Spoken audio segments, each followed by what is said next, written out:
Hey everybody, welcome to the full button tutorial of the 2023 Toyota RAV4 XLE. We're sitting in the gas model. Of course, if you have the hybrid model, it's going to be very close. We're going to start from left to right in this video, so be sure to follow along. You can press pause if you need to. If you just bought this car, I hope the video helps you out and supplement to your user manual. And if you have any questions, be sure to comment down below. Let's begin. So, starting on the door, you actually have one touch down on all four windows and one touch up if you do a hard click and release or a hard pull and release. Of course, if you push it gently, you can control it in small amounts. The button up front here will actually lock the windows from passengers opening them. Then you have the door lock and the door unlock. The door lock will have two little nubbies like on the remote so that you can tell without looking. If I hit the L, I can toggle the left mirror. If I hit the R, I can toggle the right mirror. If I push it halfway, it's neutral, which means if I push this, it doesn't do anything. Down below in the driver's seat, I have a forward and back button here with a twist up and down. I also have the recliner and a two-way lumbar support. Down below that, I have locking floor mats that lock in with a quarter turn. As long as the arrows match the arrows on the lever, it's locked. Be sure to pull to check, but to unlock, I do a quarter turn to release. On the bottom side of the dash, I have two main levers. I have one for the locking gas door and the other one for the hood. Working our way up, you'll see the brightness adjustment for the speedometer, which will have a clicking position on the top to keep you in the brightest. Then it gets darker as you go down. The next button here is actually going to be for the automatic high beams. So when the headlights are on auto, this will activate the auto high beams. On the side of the steering wheel, I can pull down this lever all the way down, and I can telescope or raise and lower the steering wheel. Once I find the setting that I like, I can lock the lever back into place, and it'll stay right where I put it. Behind the steering wheel, I have two main stalks. The one on the left is going to be the lights. If I pull this down one, it has daytime running lights off, which means I'll be driving with no lights on at all.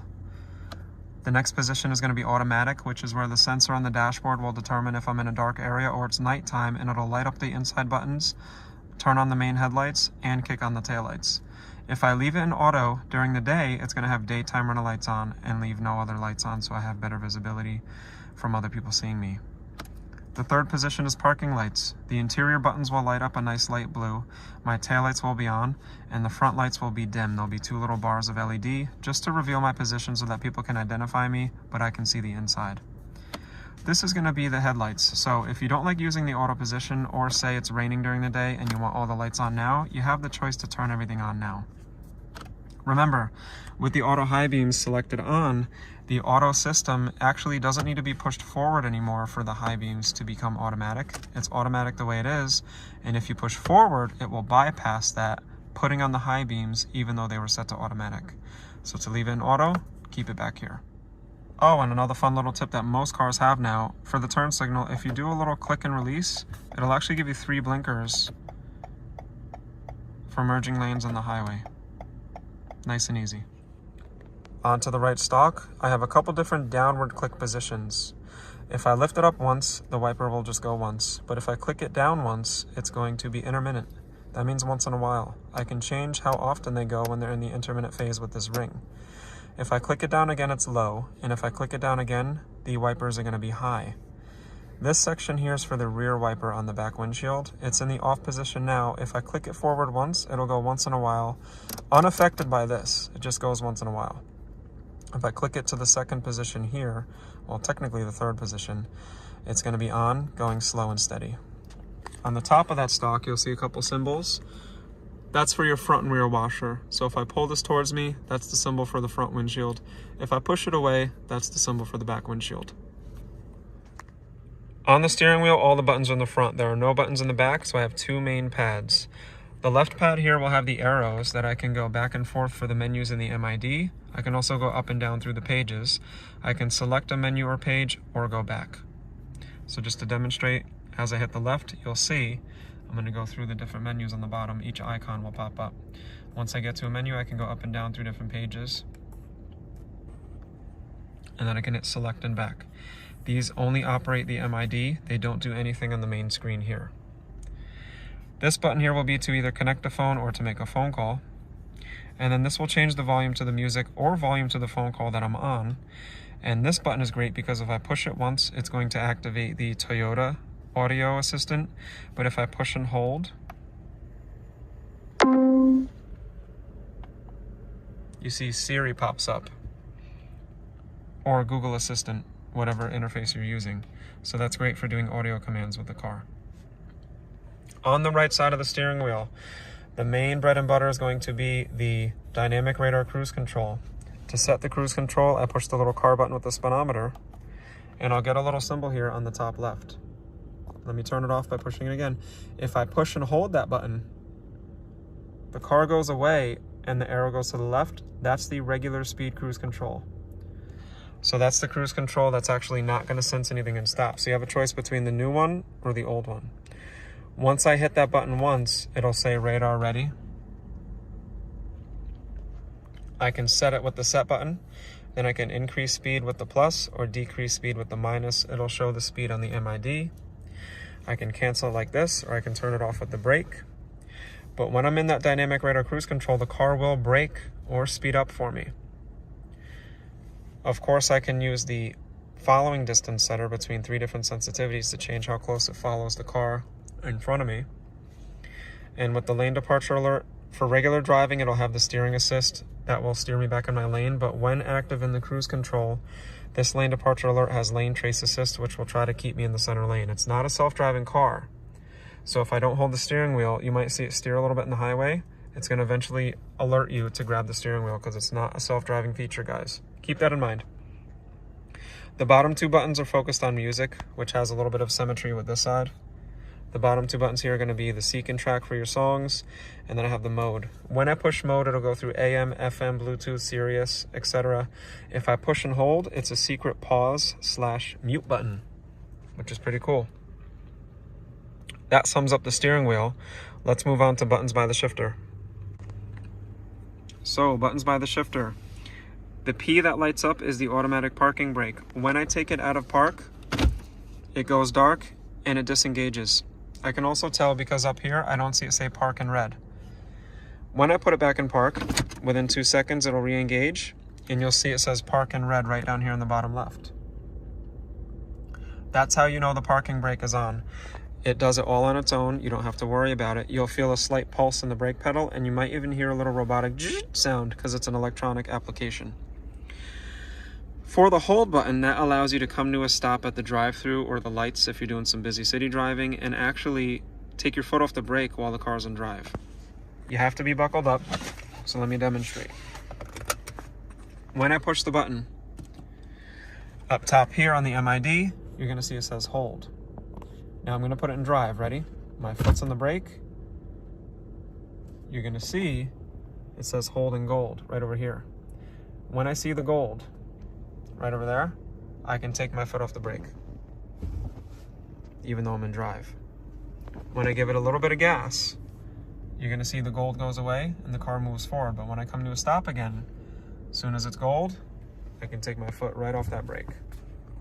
So super convenient. Say you have a knee injury, a leg injury, your legs are tired, you went to the gym, you did some running, or it's just been a long day, or you just like to, relax your legs, it's been a long drive. You have that option. Just don't forget, this is not made to work in reverse. It's only made to work in drive. If you think about it, it makes sense. And don't forget to put your car back in park, or the car will yell at you when you try to turn it off. Over here is the multi-terrain select with the drive mode pad. So I have the Eco, Normal, and Sport. Those are actually going to change the color of the speedometer. So when I hit Eco, the speedo will go green. When I hit Normal, it'll go white. And when I hit Sport, the speedometer is going to go red. I can operate any of these while moving, by the way. So check this out. Here's Eco. That's going to power me down a little bit, less power, more gas mileage. Normal is going to be regular, a blend between the two. Sport's going to be a little more power, a little less gas mileage. You can stay in any mode you want to all the time. You can switch them whenever you want. There's no better time to use one versus the other. Just use them based on your needs and preferences. I'm one of the people that like sport mode a lot of the time. But if I really want to squeeze some gas, I'd probably put it in eco mode. There are people that don't like either. They like to be in the middle. So it's totally up to you. For the multi-terrain select, you'll have snow mode that takes off in second gear to reduce your wheel slip.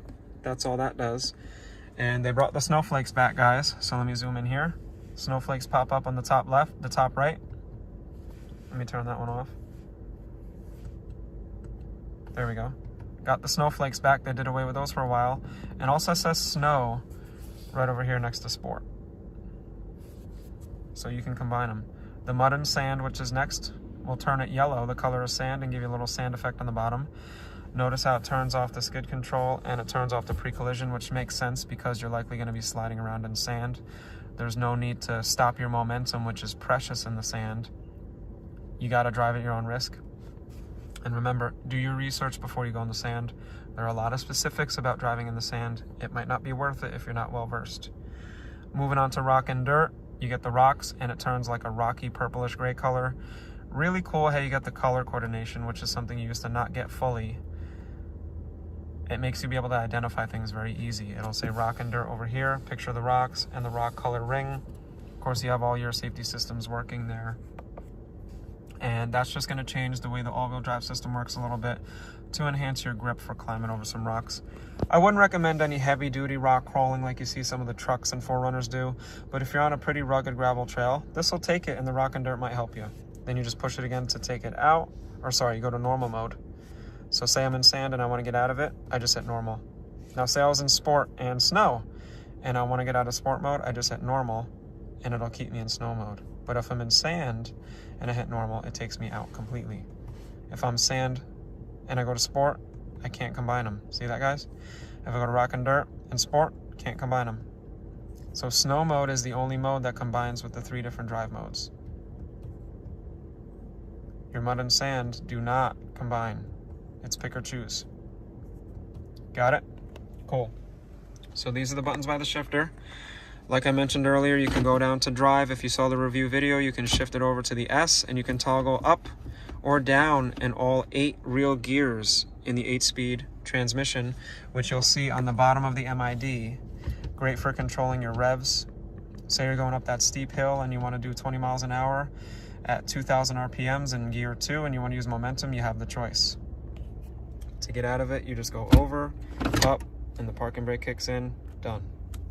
Let's move on to the climate control.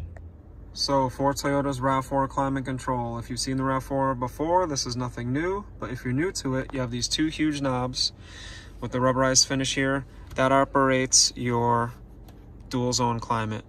So the driver can control the whole car when they're synchronized. The passenger doesn't have to hit sync to release themselves, they just simply turn the knob and they can have their own temp. To synchronize it, you push sync and the driver can now control it all from here. To change the fan speed, all you have to do is hit the big fan symbol for more or the little fan symbol for less. Notice how it's right next to its symbol. For the air direction, now say I'm just on feet and I'm starting to panic because my windshield is fogging up. I don't have to push this a million times and get lost looking for the setting here with the windshield. All I have to do is hit the dedicated front defroster. Notice how there's a rear defroster. Makes total sense because you're most likely to use these together. So at any time you get a foggy windshield, boom, there's a button right there next to your hands at all times, ready to roll. But here's one of my favorite settings. You can change it anytime. The Eco Heat and Cool. When you hit Eco mode, it will automatically put you in Eco Heat and Cool. The AC is a little less freezing, the heat's a little less scorching, but I would say most people could probably use Eco Heat and Cool all year round. When you put it in the sport mode, it's going to release you out of Eco Heat and Cool. In normal mode, I can use Eco Heat and Cool combined. Now if I go to sport mode, I can keep it in Eco Heat and Cool, but on many occasions, it'll self-release. So you just want to make sure when you hit sport mode and the speedo is red, you reactivate it. But it is normal for that to take itself out sometimes. I'm one of the people that would just leave in Eco Heat and Cool all the time because it reduces the drag a little bit. You know, some cars, they have like that air conditioner drag, takes that out. Not that the RAV4 has much, but it does take it out when you leave it here. Moving down the board, we have the recirculate button and the rear passenger cancellation. So since the RAV4 XLE has a vent in the back, you can turn that vent off like that. So say your rear passengers are a little on the cold side, you can just kill the vent. Say they're a little hot, you can kill the vent right there, or you can turn the vent back on like that. The recirculate button is kind of close to the AC button, which makes sense because you want to use these together in the hot weather so that you're cooling the air that's already cool. Say you're not using the AC, but you want to use this. Another time that you might want to use recirculate is if you're driving in a stinky area, you're in a tunnel, you're behind a garbage truck, you can temporarily use that to keep the smell out. But do be aware that in the cooler weather or the muggy, rainy weather, you may fog up using this. So use it sparingly in those weathers. Now, more buttons by the shifter. We have the traction control release if you want to turn it off. It will turn itself back on when you restart the vehicle. An example of when you'd want to turn this off would be if it's snow driving and you want full power to the wheels, if you're driving in some mud, gravel, different terrains, and you want to allow for more wheel slip. That depends on your driving experience. So I would recommend leaving this on most of the time anyway, which is why it initiates every time you start the car. It could save your life. And all this does is, when one of the wheels is spinning because it lost traction, it cuts the power to it so it can regain traction. Saves lives.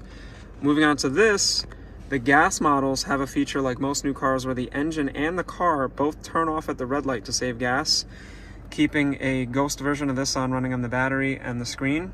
If you don't like that option, you can actually turn that off by hitting this. It doesn't stay off permanently. You will have to turn it off every time you start the car, but they give you the option.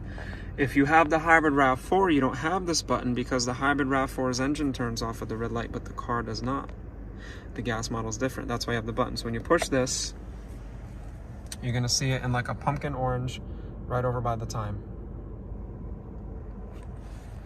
And those are the buttons by the shifter. The only other one would be the hazard. Super easy to get to. It does not light up at nighttime, but when you push that, you got the hazards here. And let's move our way to the overhead controls and finish up with the screen. So for overhead controls, this vehicle has the frameless HomeLink mirror with the HomeLink buttons for the garage. There's no auto dimming feature. We also have the sunglass case, which is a push release, the safety connect door that guards the button. You get that for 1 year. It's like an OnStar self-recovery system. If you get in an accident, they can find your location. Saves lives. It saved some of my clients' lives. Individual lights here for both sides. Set it with the door or turn it on now. Then we have the little slider for the mirror. Pretty simple stuff, self-explanatory. And instead of this sliding around, you have the dedicated slide-out plastic for the awkward sun positions. One thing to note, this RAV4 is a base XLE. The 2023 XLE has changed. Notice the new infotainment system we're going to discuss and the upgraded MID. But you used to be able to get 3 packages on the 2022. The Audio Plus, which would upgrade the screen size. The Weather Package, heated options. And the Convenience Package, which would have been a moonroof and the power hatch. For 2023, they got rid of the Audio Plus. It's an 8-inch screen standard now, no matter what you get. No upgrade size optional at all. But you still have the available Weather Package or Convenience Package. If you had the Weather Package, there will be a heated steering wheel button over here. You can't miss it. It's a picture of a steering wheel. You would also have rain sensing wipers with an auto selection over here and change the rain sensitivity. And then you would get your heated seats, which would be a little button here and a little button here for the heated seats. You'd have high, off, and low for the heated seats. If you also had a RAV4 with the Convenience Package, you'd have the moonroof over here with a sliding shade. You'd also have a button here and a button here. One would be open and close, and the other one will be up and down. I believe the up and down is here to ventilate and close it. And then if you push and hold the open button, you can release and it'll slide open. And then of course, you'd have an additional button on that Convenience Package over here for opening up your hatchback, because it would be a power hatchback. And in the MID, you'd be able to change the height because it's a height adjustable hatchback. So those are the 2 packages available that this one does not have. The Weather Package and the Convenience Package. Let's check out the MID, because I forgot about the MID, and then we're going to move on to the infotainment screen. So Speedo Cluster / MID. You have the RPMs over here on the left. You have your fuel on the right with a little arrow next to the fuel symbol to remind you that the arrow, the gas cap's on the driver's side. Then you have your temperature. There's a little stalk here to go through your trip and your odometer, and that nice rainbow speedometer that changes colors with the drive mode. Like I showed you before, there's arrows in the steering wheel that I can use. When I go to the right, the little icons light up on the bottom. Doing this quickly, the leaf is just your eco menu, shows you different gas mileage stuff. Over again, I have the compass If I go up one page, it just shows me some of my safety sense stuff. I like the compass. Over again, you have the music, so it'll show you what song you were listening to or are listening to. Pastel Ghost is pretty cool, but I listen to everything. Onto the information page, you can see your individual tire pressure on the RAV4, which is great. Lots of people prefer that. I recommend checking tire pressure once a week, once a month, max. All-wheel drive control will actually show you your center of gravity with the little red ball, and it'll show you how much power each wheel is getting. And then your trip summary. Moving along again, this is a bigger page here. You got different settings to stuff. So lane trace assist, pre-collision system. I can turn the blind spot monitor on and off. That's the little orange light in the mirror if somebody's in the blind spot. The rear cross traffic alert will beep if it senses driving behind me, people driving around. That's not parking sonar, which will beep as you get closer to things. The road sign assist, that will read certain road signs and show them on the MID, so you can turn that off if you want to. I can press and hold the OK button to actually change some of the settings to these systems. So I'll show you this. Pre-collision, I can actually change sensitivity and turn it on and off here. Lane trace assist, I can change the sway warning on and off if I'm sleepy. Sensitivity, the lane center I can turn back on. Moving down, vehicle settings, press and hold OK. I can change settings for the auto start stop, tire pressure monitoring system, the rear seat reminder for pets and kids, scheduled maintenance reminders, etc. And the MID settings, I can change the language, units, turn off the eco reminder. That's just a little badge that pops up when you're driving good. And more importantly, I can turn the MID off if I want it to be a little more simple over here. Next menu is the little warning symbol. If the car needs maintenance or there's something actually wrong with it or it senses something up to warn you about, it's going to store it right there, and it'll keep that little orange reminder on the bottom to keep reminding you. And that summarizes the MID. It's pretty simple once you play with it a few times. Let's move on to the famous new software on the wireless CarPlay for the new RAV4. To keep this short and sweet, when you download the Toyota app and activate your account, you'll put your phone number into here, it'll send a code, or you can do the QR code and you get connected with Bluetooth, bam, you now have the projection without having to plug it in. This is what it looks like for Apple, so you can go through the different apps. You can't really change many settings here with the Apple. You can see your navigation, you can go through your music, phone calls, etc. If you push the little widget sign, you can go back to the apps. To get to the Toyota interface, you hit the black symbol here, and this will go to Toyota settings. So without going through the advanced stuff that's really saved for the technicians, you can see the music here. You can do some basic, viewing of things that you can already see in the MID, but I'm trying to keep it short and sweet. When you go down to the bottom here, the fun stuff is vehicle customization. This is where you can change how long the lights stay on when you turn the car off, including your interior lights, your door lock control, so you can change the door lock settings. Most cars, when you put it into park, the doors unlock. When you put it into drive, they lock. So you can change that. Say you want to put it in park and the doors stay locked, you can set that up there. There's some climate settings in here. You can check for software updates. You can set a dealership to go and maintain it at. So you can change your voice word. It gets pretty technical. A lot of people leave that stuff stock. They just like to kind of finagle with the vehicle customization for these things. You can even have the phone search special apps that can go on the screen that might not normally have got on the screen. There's not a ton to do here. They really are trying to move you towards this and have you operating most of the stuff through this, which is why we don't even need a home screen anymore. We don't need seek and track. It's all operated through here. Eyes free while you're looking at the road, you just memorize that. Playing the music, answering the phone calls, doing Siri, Google Assistant.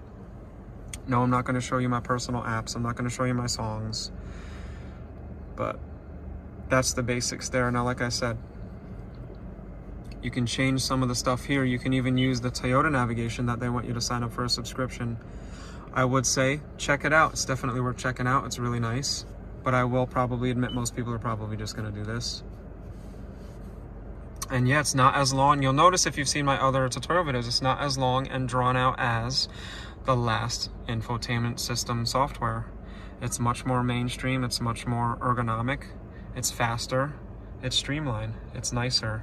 From the beginning, it's a little tough to get connected if you're new to the Toyota app, but once you're used to this, this is a lot better than the last system. So let me know what you think about this. If you want to see really nitty-gritty digging in deep, go to my channel and check out the Tundra or the Highlander button tutorial. I spend a lot more time, but from here on out on these tutorial videos, I'm going to be keeping this short and sweet because there really is not a whole lot to do here besides enjoy your music, make some phone calls, change a couple settings. Say you wanted to change your time. You can go to settings. Oh, sorry, it's not in, there it is. It's in your general settings right there. Simple.